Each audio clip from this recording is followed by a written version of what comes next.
Olá, pequenos pôneis, como vão vocês?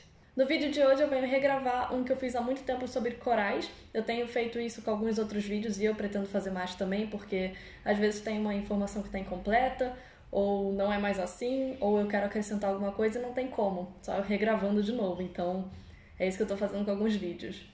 Vocês gostaram bastante daquele vídeo na época, então eu vim regravar esse porque também é um assunto que eu gosto muito. E não sei, eu acho interessante e é muito importante pro meu ambiente, vocês vão entender por quê, se já não sabem. Minhas redes sociais vão estar aqui do lado se vocês tiverem alguma sugestão de vídeo, alguma dúvida ou quiserem falar alguma coisa.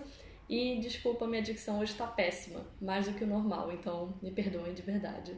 Então, para começar, corais são animais quinidários. Sim, eles são animais, não parece, mas são. Tem gente que acha que são plantas, tem gente que acha que são seres extraterrestres, mas não. Eles são animais quinidários, mais precisamente, ou seja, do filo Quinidaria e da classe Anthozoa. É a mesma classe, inclusive, das anêmonas, e essa classe Anthozoa é a minha favorita desses quinidários. Então, se vocês tiverem algum animal também favorito desse filo, que é o Quinidaria, animais quinidários, comenta aqui embaixo qual é o favorito de vocês, porque eu quero saber também. Eu não tenho favorito, eu acho que os meus favoritos, na verdade, são realmente os corais e as anêmonas, mais os corais. Outros quinidários são as águas-vivas, as caravelas, então tem muitos outros bichinhos nessa classe também. Confesso que esse vídeo vai ser um pouco complicado, não a estrutura do vídeo em si, ou o bando de informação, mas pra mim, porque vocês sabem que eu falo muito, e eu gosto muito de falar sobre o que eu gosto, principalmente animais, e no caso eu gosto muito também desses seres, como eu falei, a Anthozoa é uma das minhas classes favoritas, mas eu vou tentar não comparar tanto com outros animais da mesma classe ou os outros quinidários, eu vou falar uma curiosidade ou outra, a ponto de informação mesmo, de curiosidade. Mas se vocês quiserem, que inclusive eu quero fazer, então provavelmente eu vou fazer um outro vídeo sobre os outros animais, ou um vídeo completo sobre cada um, ou um vídeo com todos. Então vocês decidem, porque eu acho que eu vou fazer um sobre cada, porque eu acho mais fácil. Não mais fácil, mas não vai ficar tão complexo assim. Então eu vou fazer, por exemplo, um de anêmonas, esse é o de corais, outro sobre águas vivas. Então, se vocês gostarem da ideia, por favor, me avisem. Falando um pouco sobre a anatomia dos corais, eu não vou falar nada muito complicado, porque eu sei que nem todo mundo quer ser estudante de veterinária ou biologia, então não se preocupem, nada muito complicado nesse vídeo. Eles são compostos por um esqueleto de carbonato de cálcio. Eu quero que vocês lembrem desse detalhe, porque eu vou falar depois sobre ele, que é muito importante. E eles também são cobertos, esse esqueleto é coberto por milhares ou centenas, depende da espécie, de pólipos. O pólipo é uma estrutura individual que pode ser tanto longa quanto pequenininha. Eu também vou falar disso mais pra frente dos tipos de corais que existem. E eles são bem bonitinhos, eles têm uma boquinha individual cada um. E é basicamente o que constitui um coral, além do esqueleto que eu falei de carbonato de cálcio. Também tem outro detalhezinho que eu quero falar mais pra frente, que é muito importante também, mas por enquanto é isso. Os quinidários têm dois tecidos embrionários, ou seja, eles têm a ectoderme, que é a pele de fora, e a endoderme, que é a pele de dentro. Eu vou deixar um esqueminha aqui do lado para ficar mais fácil de entender, e como eu falei, não é nada muito complexo, é só ponto de curiosidade mesmo. E eles também têm a mesogleia, que no caso das águas-vivas e caravelas é mais fácil de ver porque é aquela parte gosmenta, que não é gosmenta, mas é aquela parte mais molinha que dá pra ver. No coral, a parede é bem mais fina, então não dá pra ver tão bem, até porque eles são mais duros. Corais são quinidários sésseis, ou seja, eles se fixam no substrato. As anêmonas também, mas elas têm uma característica mais peculiar que é bem comum ver elas se movimentando no aquário, por exemplo, ou no mar. Enfim, se você ficar observando, você pode ver, porque elas vão procurar melhores lugares com melhores nutrientes, melhores parâmetros ou maior circulação de ar. Como eu falei, eu vou tentar não falar tanto sobre os outros animais nesse vídeo, porque eu quero fazer um vídeo sobre cada um. Os corais não, eles ficam num lugarzinho quietinho deles. E alguns exemplos de quinidários não sésseis, ou seja, os móveis, são as próprias medusas, águas-vivas, esses animais que conseguem se movimentar pela água, que a gente vê comumente na coluna d'água, que chama, que é a parte da água que a gente consegue nadar, e os animais também, consequentemente. Também tem uma parte muito interessante que eu não vou colocar totalmente nesse vídeo, porque vai ficar muito complexo, como eu falei, eu quero uma coisa bem simples, até para atrair mais a atenção do pessoal e não ficar muito maçante. Mas os quinidários têm dois ciclos de vida, que são o pólipo, que é o fixo. Como vocês podem ter reparado, o coral é um tipo de pólipo, quer dizer, o tipo de vida pólipo. E tem também a medusa, é o nome medusa mesmo, o animal é por causa disso, que é o ciclo de vida livre. Que, por exemplo, como eu falei, quando eles ficam nadando na coluna d'água, e eu tô com mania de fazer isso justamente porque é coluna d'água, tá? Imagina que eu sou tipo um polvo nadando. Se bem que o polvo é mais bentônico, né? É uma lula. Então, voltando um pouco para a anatomia do coral em si, cada coral é constituído por centenas, milhares de pólipos. Como eu falei, tem cada boquinha, cada pólipozinho, cada cotoquinho tem sua boquinha, o que é muito bonitinho, e eu vou falar daqui a pouco como eles caçam, que é muito interessante. Então, falando sobre a alimentação, por eles serem animais sésseis, eles precisam esperar o alimento passar, infelizmente eles têm que dar essa sorte de algum bichinho passar na frente, e eles comem basicamente pequenos peixes, fitoplâncton e zooplâncton. Se você não sabe a diferença, fitoplâncton é a matéria vegetal, ou seja, os seres fotossintetizantes, marinhos, né, no caso, e o zooplâncton é a matéria animal. E como é que eles caçam? Eles liberam uma substância urticante na água, ou seja, o animalzinho que eles vão predar se sente incomodado ou até paralisado por conta disso, seja o zooplâncton, fitoplâncton ou o peixinho que eu falei, e com isso eles vão lá e capturam o alimento. Então é bem legal. Imagina um pólipozinho desse tamanho fazendo isso, que coisa fofa. E essa substância é secretada por uma célula especializada dos quinidários chamado quinidoblastos ou quinidócitos. Eles não vivem só de caça, eles também vivem em simbiose com microalgas chamadas zooxantelas, que é muito interessante, eu acho esse meio mais legal ainda do que o de caçar. Essas microalgas vivem no esqueleto de carbonato de cálcio que eu falei antes, inclusive elas são as que dão as cores diferenciadas dos corais, o que é bem legal. E também é interessante vocês guardarem essa informação porque eu vou falar mais pra frente. Então, durante o dia, as microalgas vão realizando a fotossíntese e vão fornecendo compostos orgânicos para o coral. E simbiose é uma relação de vantagem para os dois, então as microalgas ficam ali no cantinho delas, protegidas e seguras, e os corais vão recebendo matéria orgânica delas, por causa da fotossíntese, então vantagem para os dois. Sobre os tipos de corais, eu falei no outro vídeo que essa classificação eu não tenho certeza se é do meio científico ou é só para o pessoal amador, leigo, pessoal de aquarismo e tudo mais, porque é mais fácil diferenciar assim. Então, se vocês souberem, por favor, me deixem aqui embaixo até para eu aprender mais. Mas existem basicamente dois tipos de corais, são os LPS, eu não vou traduzir, quer dizer, eu vou traduzir, eu não vou falar inglês até para não enrolar mais ainda a minha dicção, porque já tá difícil na minha língua, quem dirá em outra. Mas tem os LPS, que são os pólipos largos, os grandes, são aqueles mais espalhafatosos que ficam dançando na água. Eu chamo assim porque eu acho mais bonitinho até para explicar para as crianças, porque elas entendem melhor. Alguns exemplos do gênero desse tipo de coral são galáxia, que eu acho o nome mais bonito, blastomussa e cinarina. E ao contrário dos LPS, também existem os SPS, que são os pólipos pequenos, curtinhos, menorzinhos. Esses são os que parecem mais duros. Alguns exemplos de gênero desse tipo de coral, SPS, são Acropora, Montipora e Seriatopora. E se você estiver pensando em criar um aquário marinho, eu tenho um vídeo aqui em cima sobre isso, eu vou deixar no card e na descrição. Os LPS costumam ser um pouco mais fáceis de cuidar, não falo nem mais fáceis, mas menos complicados, porque como eles não precisam de uma estrutura tão grande de carbonato de cálcio, eles tendem a ser menos sensíveis a esse mineral no aquário. Então é como se você tivesse menos uma coisa para se preocupar. Os SPS, por serem mais duros, eu tô falando bem assim, leigamente, bem ridiculamente, porque não é assim, mas é só no geral mesmo para explicar. Como eu falei, a ponto de curiosidade mesmo, os SPS costumam ser mais difíceis de manter no aquário. Mas, no geral, os corais são animais bem sensíveis a todos os parâmetros da água, principalmente os minerais, principalmente a temperatura. De novo, eu quero que vocês guardem mais essa informação, porque eu vou falar mais pra frente, que vai ser bem importante e é uma parte bem triste do vídeo.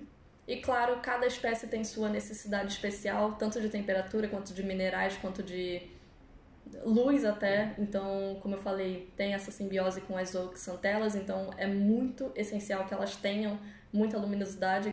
E todo animal aquático, tanto marinho quanto de água doce ou de água salobra, é muito importante você deixar o aquário mais estável possível, por isso que precisa fazer um ciclo. Eu vou deixar também aqui em cima um vídeo sobre aquário, porque eu sempre tive, eu queria muito ter um novo, e eu acho interessante falar, até porque muita gente quer. Quanto mais estável, mais saudável vai ser seu aquário. Então é muito importante isso, porque todos os animais precisam de estabilidade. Como eu falei, tanto de temperatura, quanto de minerais, alcalinidade, no caso dos marinhos, ou também de alguns de água doce. Então é muito importante isso, porque dificilmente eles vão sobreviver, pelo menos por tanto tempo, num aquário que não é ideal para eles, num ambiente que não é ideal para eles. Isso também vale para a natureza. E claro, pior ainda quando essas mudanças são feitas de maneira brusca. Existem também os corais moles, que são da ordem Alcyonaceae. Eles são bem interessantes porque não tem essa estrutura de carbonato de cálcio. Então eles são literalmente moles, por isso que são chamados assim. E alguns exemplos bem comuns, inclusive usados em cativeiro, tanto em aquário em casa quanto nesses de exposição mesmo, são a árvore do Quênia, que é a Kenya Tree, A árvore de coral do Quênia, se eu não me engano, é o nome da espécie direitinho, que é tão bonitinho. Inclusive, o Quênia tem uma infinidade de corais e animais marinhos incríveis, vale a pena dar uma pesquisada. E a gorgônia, que eu acho também muito interessante, eu acho que pelo menos alguém já viu uma fotinha. Que eu não sei... Não, eu achei que eu tivesse uma gorgônia aqui, mas na verdade é outro coral. Os corais são encontrados desde as praias mais rasas até as profundidades mais altas, então é bem interessante ver esse tipo de evolução e adaptação desse animal, até porque quanto mais profundo, menos luz. E agora sobre a parte de educação ambiental desse vídeo, a importância dos corais tanto para a nossa vida quanto para a vida dos outros animais no planeta, porque sim, eles são muito importantes para o planeta inteiro, a gente não tem noção disso. Os recifes de corais são a base da cadeia alimentar de muitos animais, inclusive a gente depende muito disso. Por quê? Existe o recife de coral que abriga um peixinho, ou outro animal. Vamos falar, sei lá, um peixe é mais fácil. Existe um peixinho que mora naquele coral. E aí um outro peixe que não necessariamente mora no coral, eu vou falar muito coral nessa parte, tá? Desculpa. Mas existe um peixe de vida livre, que não necessariamente precisa ficar num recife, vai lá e come esse peixinho. E aí o que a gente faz? Pesca esse peixe para comer, o peixe grande. Então eu já falei 3 níveis. O coral, o peixinho que mora no coral, e o peixe que se alimenta do peixinho que mora no coral.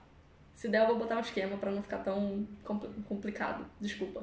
Então, se não tiver o recife, vocês percebem que não tem toda essa cadeia e, consequentemente, a gente... Quer dizer, eu falo a gente no geral, tá? Porque muita gente realmente depende da pesca para sobreviver ou, como eu falei, para movimentar a economia. Então, imagina se não tiver o coral. Não vai ter nada disso. Mais de 500 milhões de pessoas dependem do recife de coral para viver. Como eu falei, para pescar, para comer ou para vender. E não só para alimentação, os corais também são muito importantes para a fabricação de remédios. Então, muitos remédios são feitos, inclusive que combatem o câncer, a partir de compostos de corais. Então, tá aí mais uma importância desse bichinho para a nossa vida.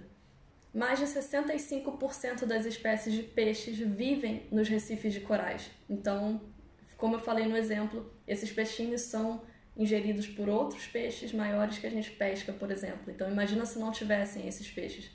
65%. Então, de novo, não é só a questão dos animais passarem fome ou não terem uma casinha. Também tem a questão antropológica, ou seja, a gente precisa dos remédios, a gente precisa de alimento, a gente precisa da economia. Então, não é só um que vai ser prejudicado. Na natureza é sempre assim, não é só você mexer num cantinho e achar que todo o resto vai ficar bem. Sempre tem uma relação. Inclusive, a gente aprende essas relações na escolinha, então é bom relembrar. Algumas curiosidades. O maior recife de corais está localizado na Austrália, é a Grande Barreira de Corais, é lindo, inclusive são algumas fotos do Outback. Meu sonho é mergulhar lá, pena que é muito caro, então se algum dia eu puder ir, vai ser graças a vocês, por patrocínio ou alguma coisa assim, por causa do canal, porque dificilmente eu vou conseguir esse dinheiro sozinha. Então, só para deixar claro aqui que talvez um dia tenha um vídeo lá, Pequenos Pôneis, eu na Austrália, na Grande Barreira de Corais com o Nemo. Ah, sim, o Nemo mora lá, e a Dory também. Então, mais uma curiosidade aqui. Inclusive, eu quero fazer um vídeo sobre desenhos animados de animais, tipo Bob Esponja. Talvez eu grave esse vídeo hoje. Procurando Nemo, procurando Dory, né? Mesma coisa, basicamente. Enfim, eu acho interessante porque é mais um meio de educar ambientalmente. E foi recente descoberto um recife de corais na foz do rio Amazonas, lá na Amazônia, linda e maravilhosa. Também quero voltar pra lá, porque eu fui lá quando eu era criança. E eu queria gravar lá, imagina eu no meio da Amazônia, que legal. Sério, eu não tô falando de deboche, não, eu realmente queria.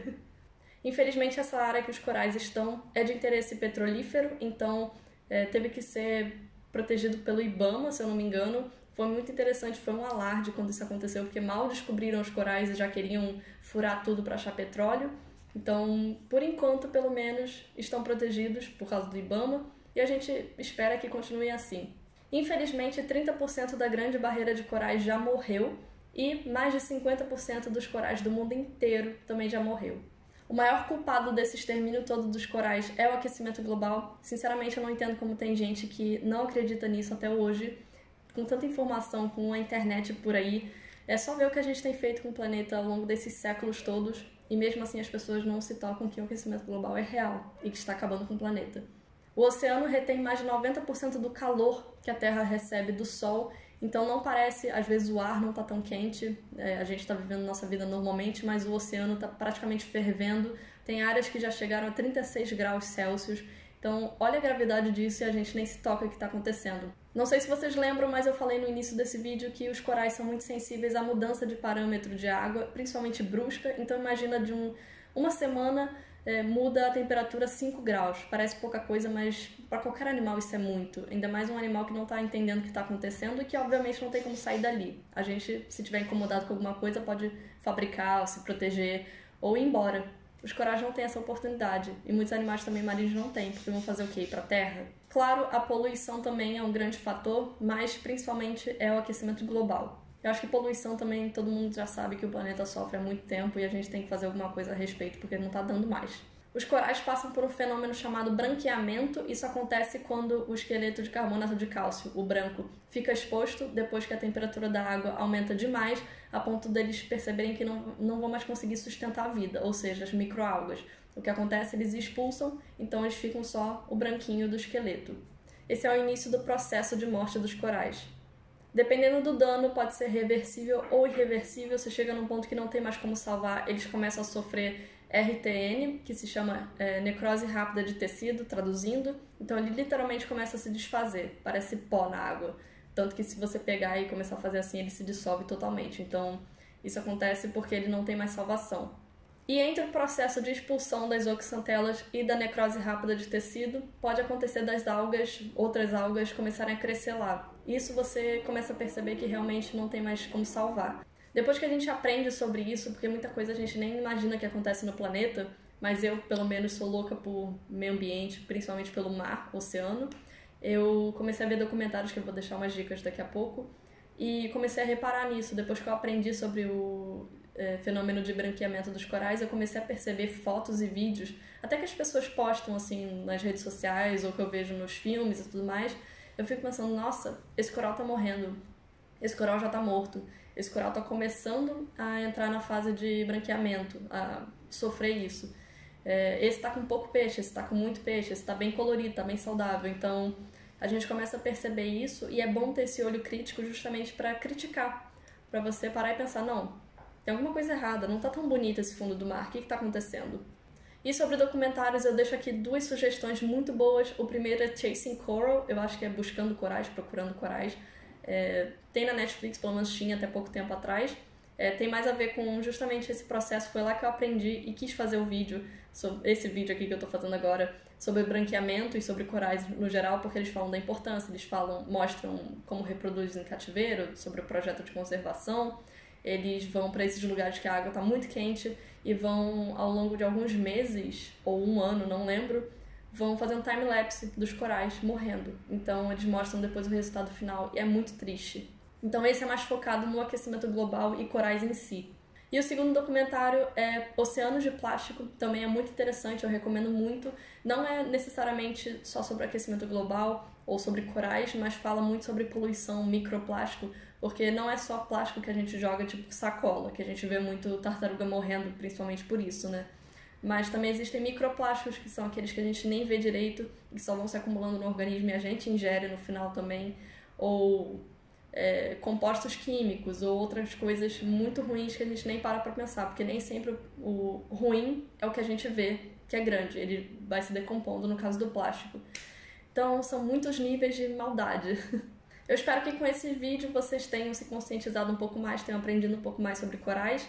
É um assunto que eu gosto muito, de verdade. Eu fiz umas apresentações na faculdade que eu fiz lá em Portugal sobre corais e sobre equinodermos. Foi bem legal, bem divertido, são assuntos que eu gosto muito, então se quiserem eu posso fazer mais vídeos sobre isso. Então é isso, eu espero que vocês tenham gostado, beijos e até a próxima. Nha!